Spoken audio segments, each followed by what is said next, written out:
Hey friends, it's Kurt Willems, host of Theology Curator, and I wanted to invite you to do two things. The first is, if you have not done so yet, would you consider going to your podcast manager of choice and rating our show? The ratings really do make a difference when it comes to our visibility in various platforms, and so I thank you in advance for doing that.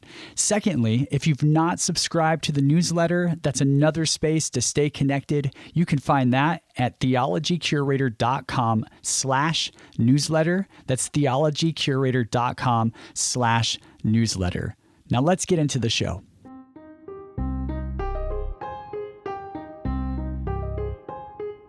Welcome to Theology Curator, a podcast hosted by Kurt Willems and available online at theologycurator.com. Each episode looks at a theological, formational, or cultural theme. We might dig into the life and letters of a radical Jewish teacher named Paul, converse about a pressing contemporary issue, reflect on the nature of following Jesus today, or even attempt to remedy doom and gloom preaching with a good old-fashioned dose of hope. This show is an invitation to build bridges between the first century world of the earliest Christ followers into the 21st century reality we now inhabit. The Jesus we excavate from the rubble of tradition might just surprise us all.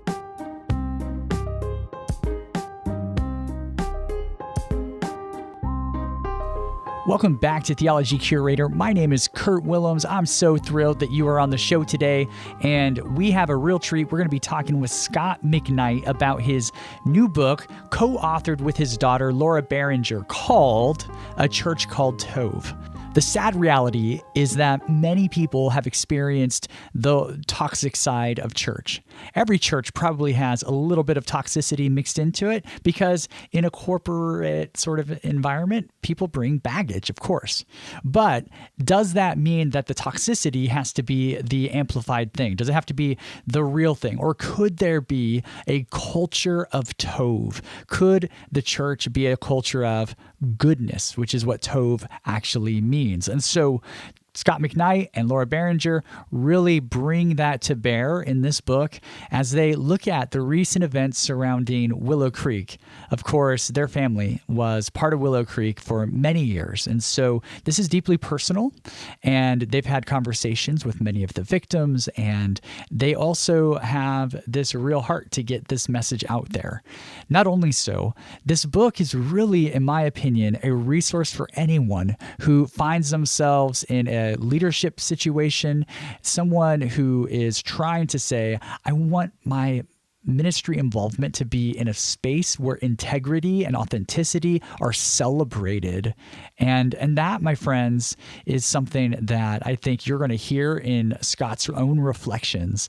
He also, of course, along with Laura, have this real strong passion to create a space for those who have been victimized by church systems and really wants to make sure that their voices are heard and they can find healing.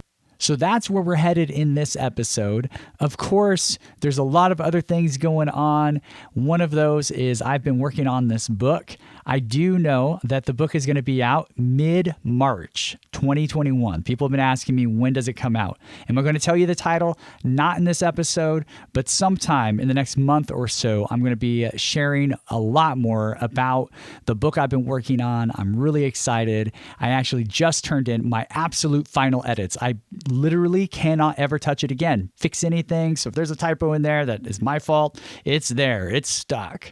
But you know what? I also, in the process, had the opportunity to read it back, and I just find a lot of joy in what has come of this process. And so hopefully you'll be able to share in that with me, and I'll be sharing more about that. But besides that, my friends, I just hope you're having a wonderful day, a wonderful commute, a wonderful jog. I hope that in the midst of all of the confusion around elections and COVID-19 and just all of the real world stuff that you're probably holding and dealing with, that in the midst of all of that, you can find spaces to become more human like Jesus and humanize others like Jesus does.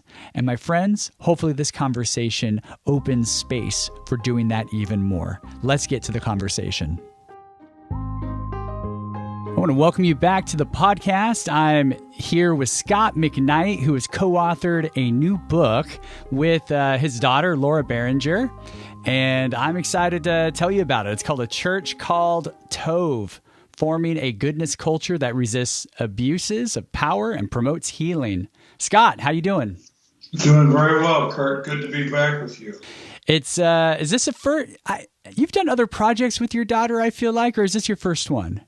Well, she wrote a children's book with parents, sharing God's love, Jesus Creed for Kids. That's right. That's what I was thinking of. Awesome. But, awesome. This one was Laura pushing that what I was talking to her and her husband about needed to be in print. So we went that way.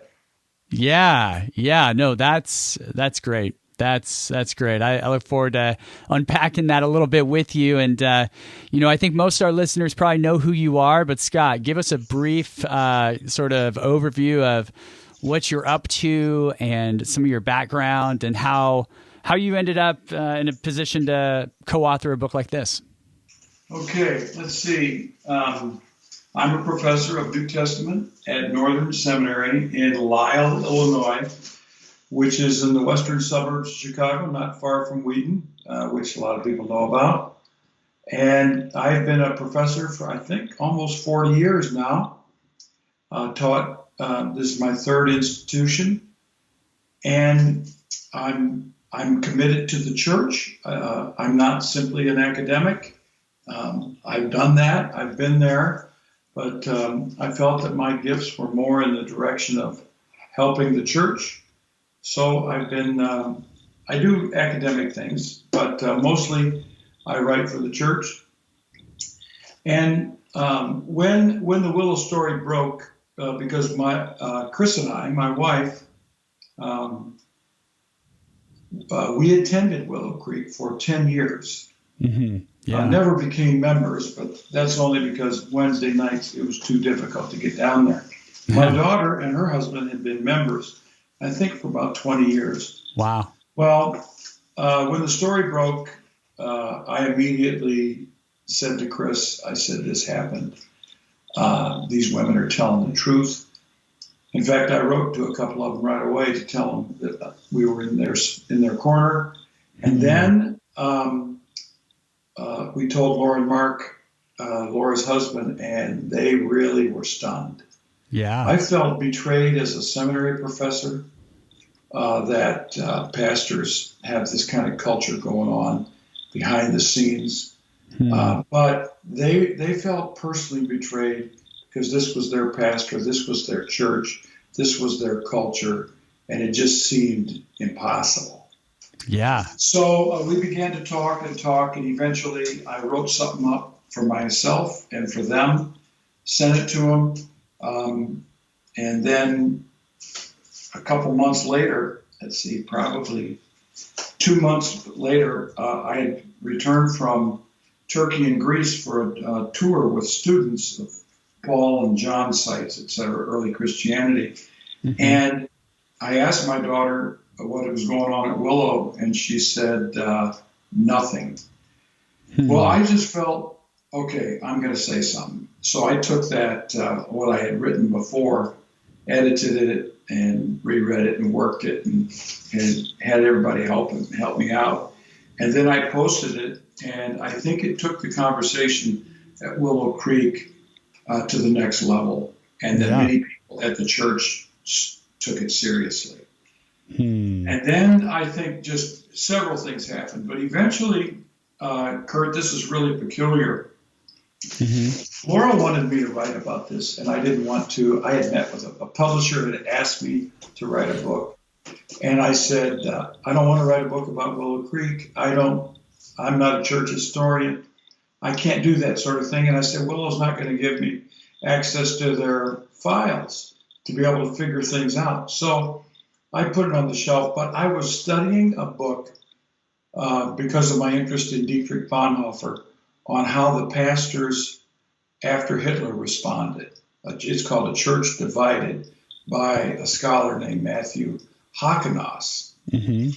And this was astounding, stunning type experience. As I was reading it, I began to notice parallels between how the pastors after the Holocaust processed their complicity in the Holocaust, the destruction of Jewish community and killing and whatever you want to call it, murdering of Jews and others. And I noticed the parallels of how they responded to their critics, what kind of responsibility, or I should say, what kind of non-responsibility they took, and when they did make confessions, how shallow they were and how they lacked teeth. And I just started jotting down notes.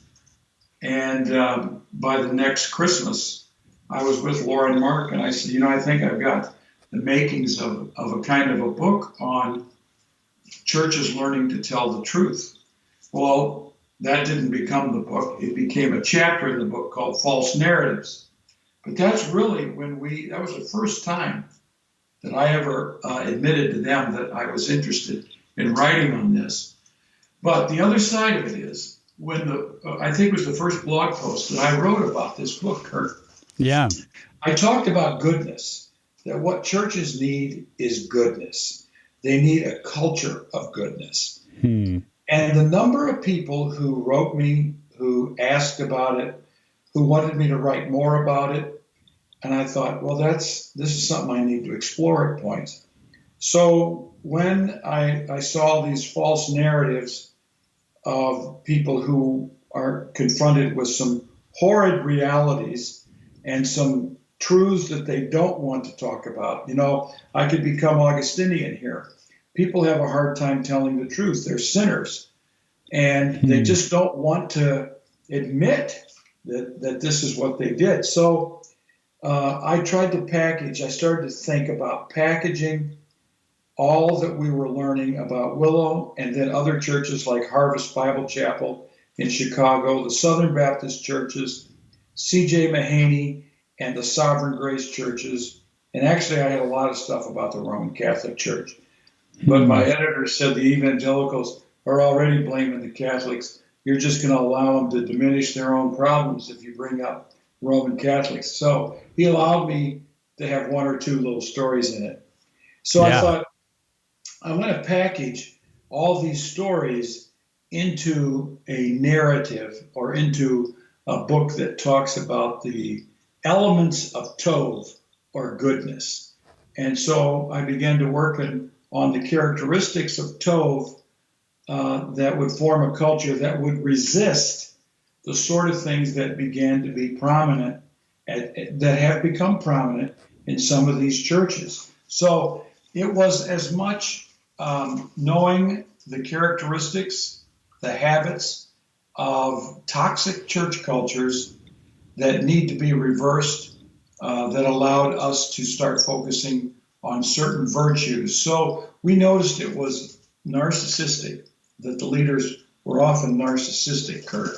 Yeah. So I'm studying narcissism. My wife's a psychologist. She helped us see these things. One of the major characteristics of a narcissist is a total incapacity to empathize with the pain of other people. So I thought, okay, a Tov culture is going to nurture empathy, because a narcissist culture doesn't.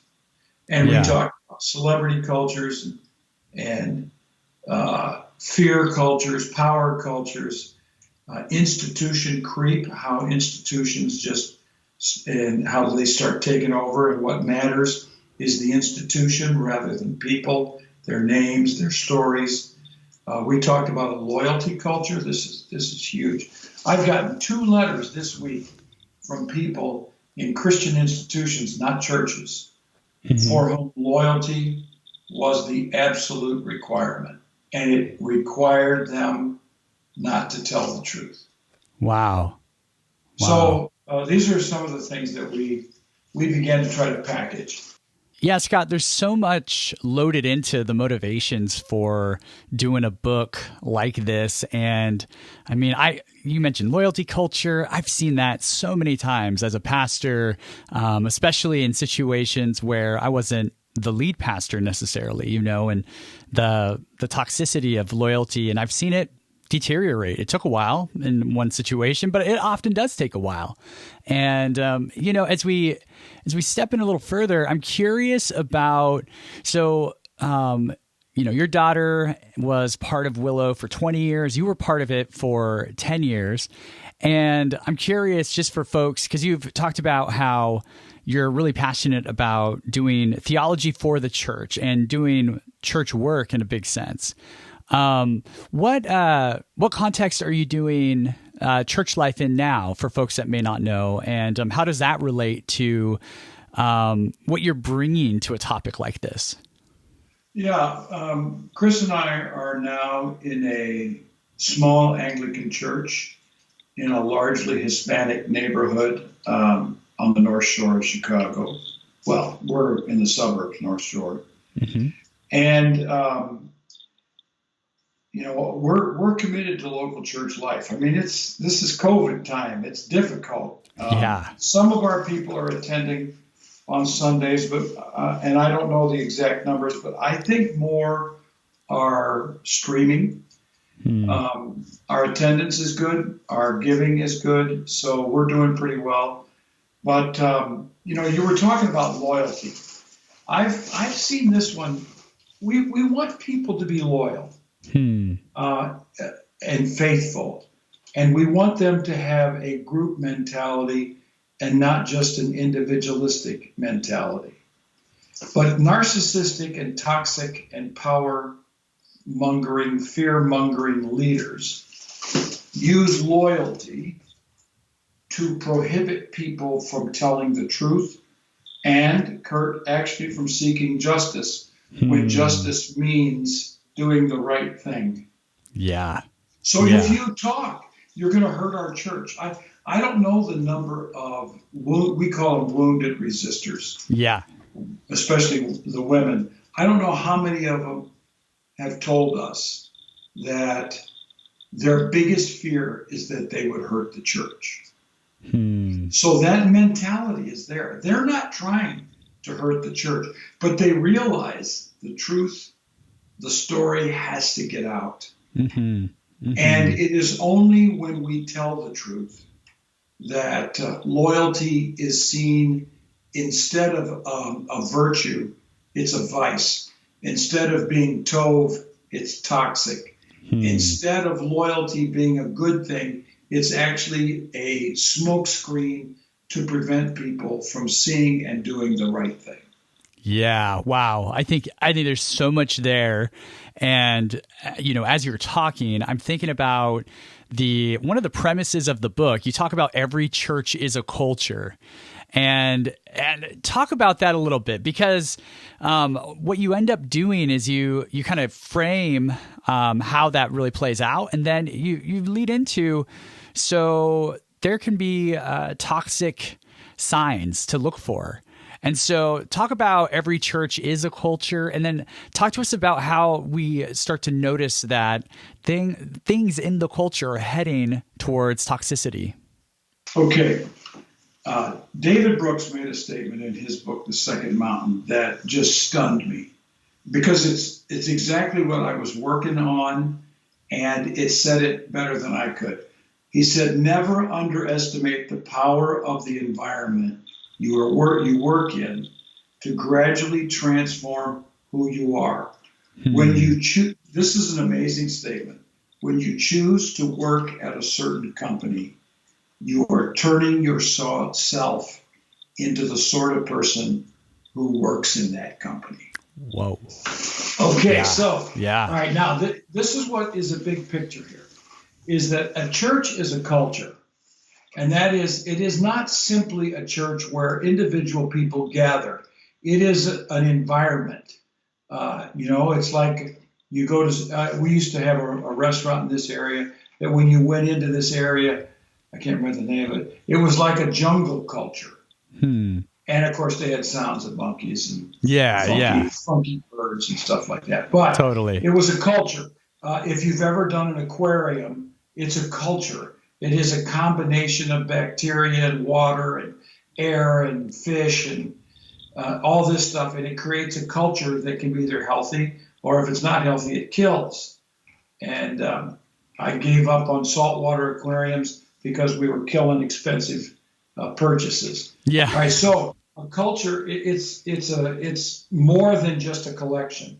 It's an actual living thing. And one of the things that's important to me, and this is based, Kurt, on emergence theory, that I learned from a good scholar of Paul who did his dissertation and works with Miroslav Volf at Yale. His name is Matthew Krausman. Yeah. Krausman's theory about emergence really pressed on me to realize that a culture is actually an agent. It's not personified or just a metaphor. It actually is almost a living thing that acts on us. And that's what David Brooks is getting at. Realize, he says, that when you choose to work at a certain company, you are turning yourself into the sort of person. Now, I'd like to put it this way. When you choose to work at a certain company, you surrender yourself to that company, making you the kind of person that fits into that company. Whoa. And that's what happens with churches. Now, I think almost all churches are a mixture of toxic and tove. There are no perfectly tove churches, and Bonhoeffer warned us about this many years ago.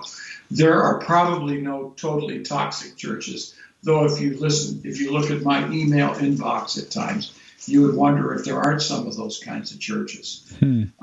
Because some people who've experienced the rough side of churches have nothing but negative stories, and you wonder, man, how big was this? Yeah. Well, I'm really big on as in working in churches, is for us to develop a capacity to read and discern the kind of culture that is at work in our church. And it requires good lenses.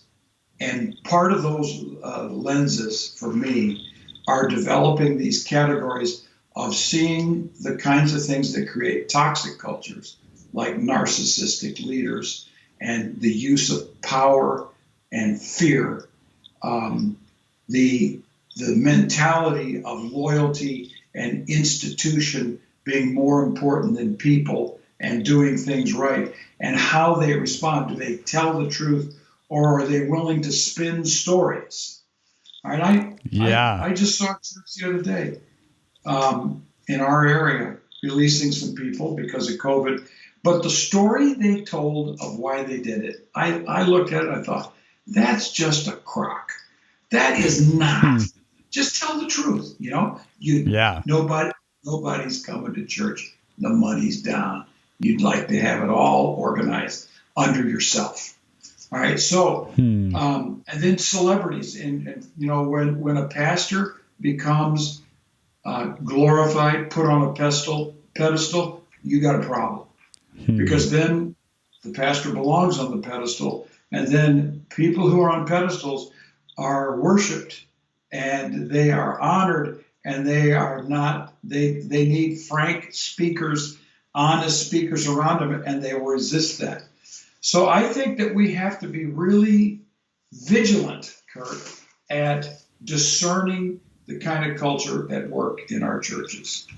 Yeah, no, that's so much there. And, thinking about the incidents that led to this book and Willow Creek specifically, some folks may not really know the story there. I mean, I'm kind of assuming that many who are listening do, but I'd love if you could just give us a brief version of what we know has happened at Willow and why this is big news. We've kind of been talking about it in general terms, but then really I would love to go on and really talk about the response both early on and your ongoing sense of where they're at now and what that sort of demonstrates to us about these warning signs that you're talking about. And I'm saying that, and part of me is like, oh, I don't want to just like have a bashing session on the one hand, but on the other hand, you're so wise and just pointing to the fact that the story must be told, truth must be out there, because that's the only place where freedom and justice and healing can actually happen for folks that were victims. Well, Kurt, Willow Creek is probably, I think, I don't know of anything counter to this, the most influential church of the late 20th century in the world. Right. It, Bill Hybels and his team members, whoever they were, it changed over time, created a seeker-sensitive service, created a mentality that they were abounding in conversions, and they had, I know at one time they were baptizing 1,000 people a year. Wow. And one person told me that 700 of them a year were Roman Catholics.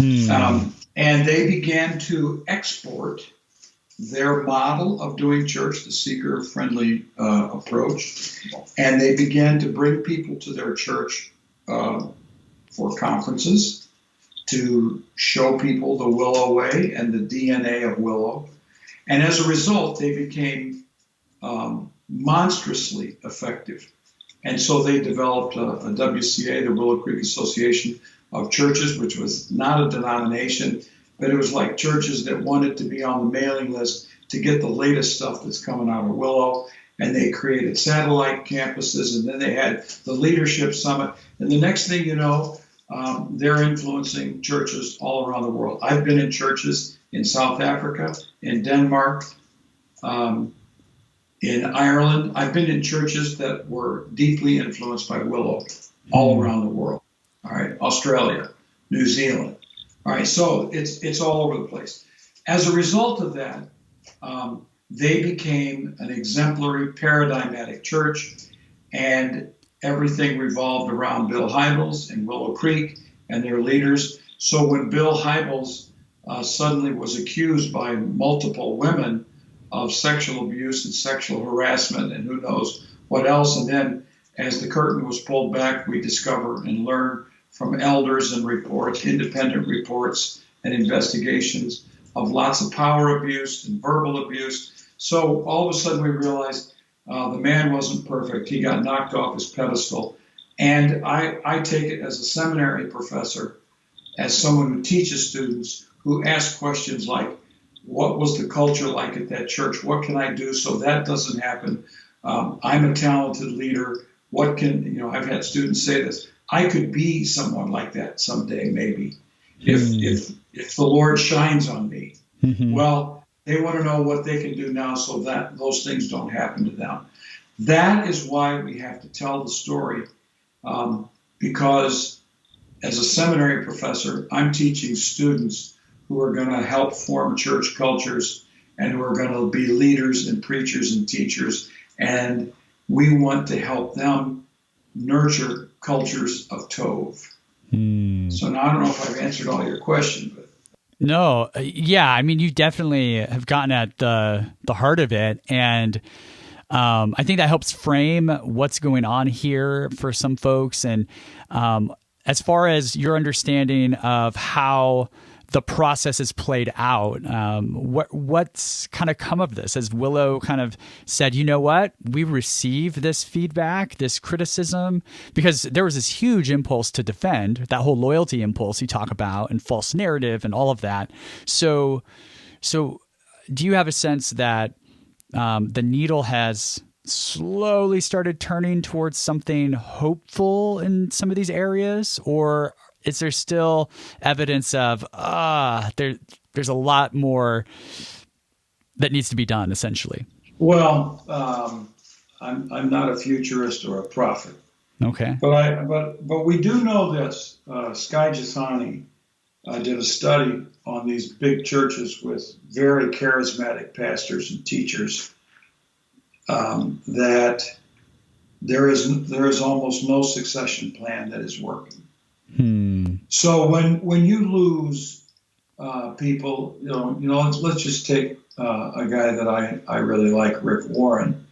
When he leaves, it is not going to be easy to replace him. You may know Robert Schuller, and he tried to pass it on to his son, and that didn't work. This is one of the sad things, is that there's so much giftedness and so much history and tradition connected to one person that it's difficult to change pastors. And it is common. Seminary students know this. It is common that when a pastor leaves, there's a 20% to 30% attendance drop for any pastor who leaves. When one is super gifted, like some of these people are that we've talked about, they're almost irreplaceable. So they've had a hard time with this. They've really struggled. I believe that they made some fundamental mistakes, early sinful mistakes.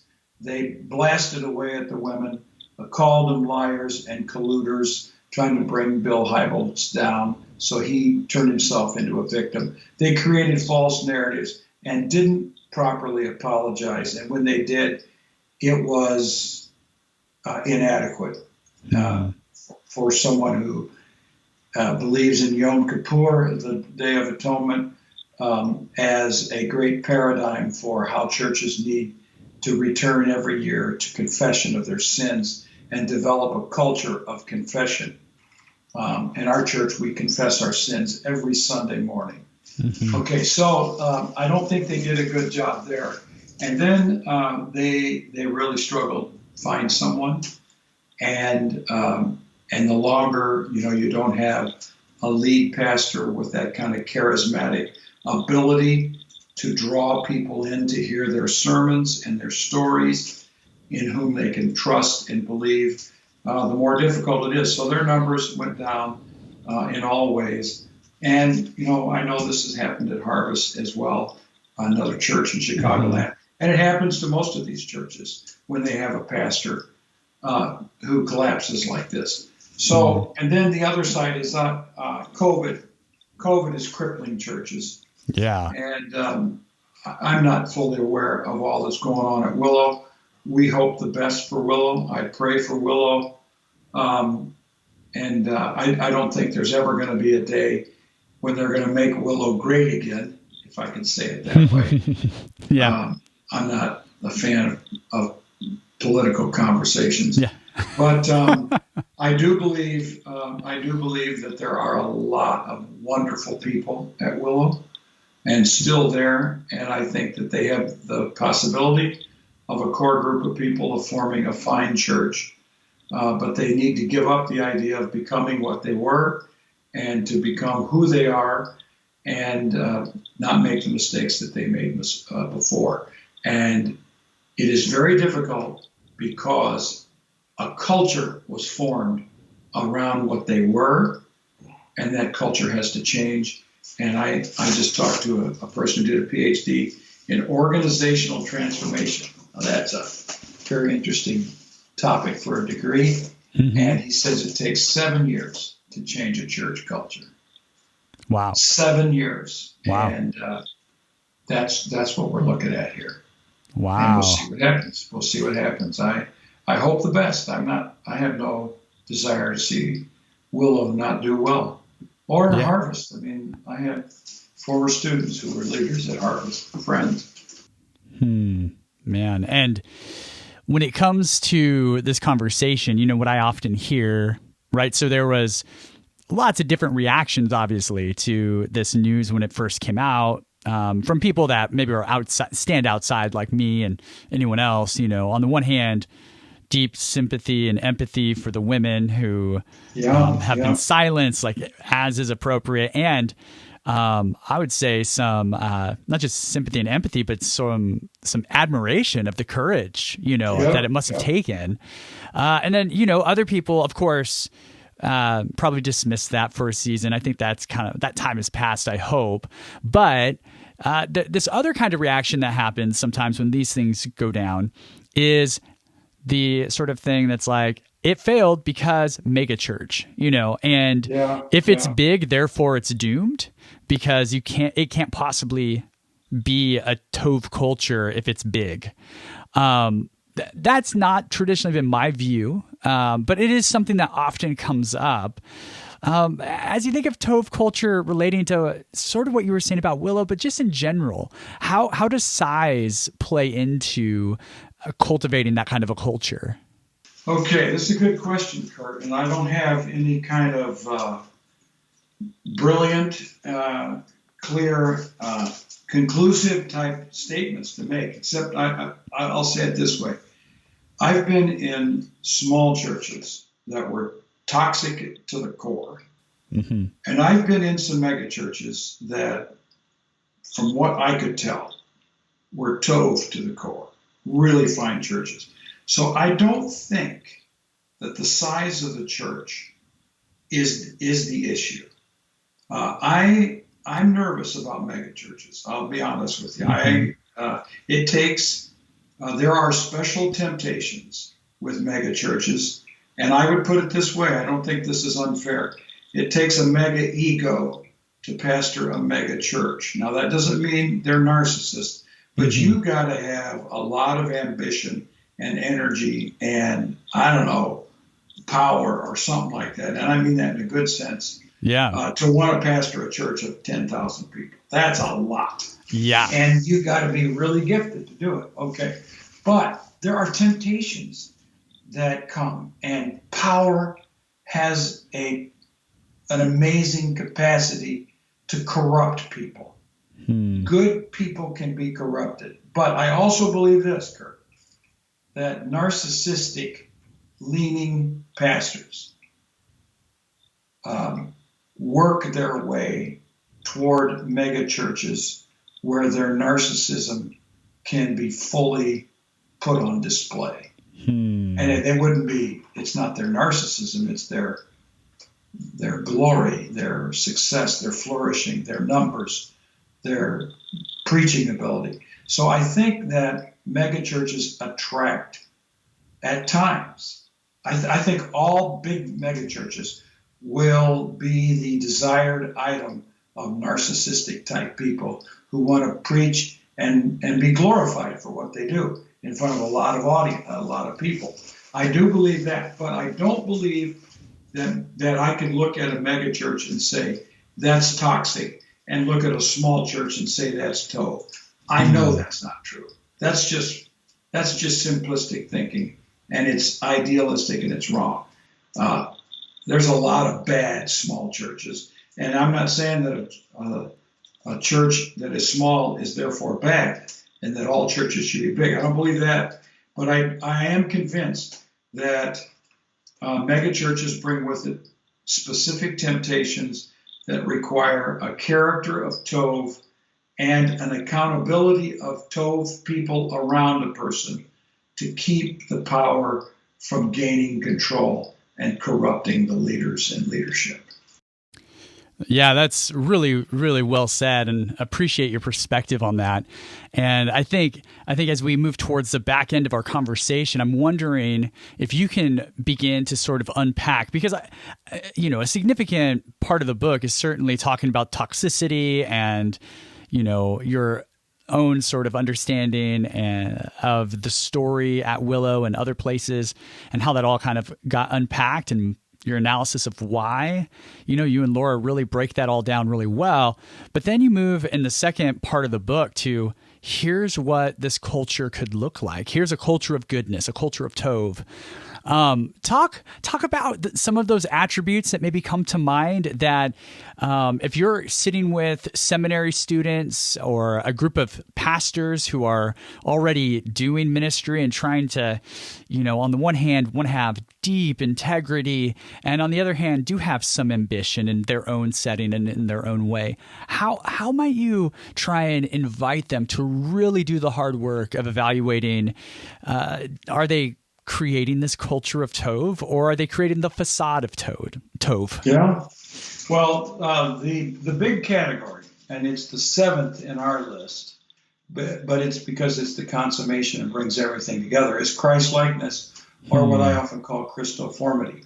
So how Christ-like is it? Do people, is this a Jesus? Is this a place where people come and encounter Jesus? Or do they come to hear a preacher or hear certain people sing or look at the glory of the place? So that's one. Here are to me 6 other elements of a Tov culture, Kurt, and I think you could list the fruit of the Spirit. You could list the Beatitudes of Jesus. You can do this in different ways. I'm not locked on these. The first thing is, I think it's empathetic. Yeah. And that is, it has a heart for people in pain, who struggle, and for other people. It also nurtures grace, so that when someone fails on the platform, they don't undress them, is a term I've heard used, in the back room. They don't humiliate them and shame them. They work with them because they see in them the talent and the giftedness that is needed. So grace is there, and that is I develop a little bit from John Barclay, and about his book. Yeah. It's a people first culture. This is really important to me, is that we know one another's names, we know one another's stories. You can't, I think it was Maya Angelou who said, the first thing you learn when you're a teacher is your students' names. I remember when I was a young professor, I tell this in one of my books, I was in an elevator at the big academic meeting called Society of Biblical Literature. Maybe 7,000, 8,000 professors there. And I was alone in an elevator with another professor. And I said, "What do you teach?" And this old 70-year-old professor looks at me and said, "I teach students. What do you teach?" And that was a huge lesson for me, because at that time I was teaching Jesus. I was teaching the Gospels. I was teaching Matthew. I was teaching redaction criticism. But he made me think again that, no, I'm teaching students, and the students have names, and they come with problems. They're struggling. They're trying to make ends meet. And my responsibility is as pastoral as it is intellectual. Then I think a good Tov culture tells the truth. It is not afraid of saying that we failed, that we chose the wrong person, that we failed this person in helping them develop. They don't spin stories when something happens. They don't say that someone was called to another church when they actually got fired. This is a common approach. It seems nice, but it builds a culture of deception. I also think that a Tov culture nurtures justice. And what I mean by justice is the biblical concept of tzedek and dikaios. These are the Hebrew and Greek words, is that it's doing the right thing. It's knowing what is right and doing what is right. And that means in spite of what it might cost us. The other thing is very important to me, is that we nurture a service culture rather than a celebrity culture. And I'm big on this. This is a very simple idea. I believe pastors should be involved, the leaders in a church, the elders, the deacons, whatever you want to call them. They should be involved in service projects, and they should not tell anybody what they're doing.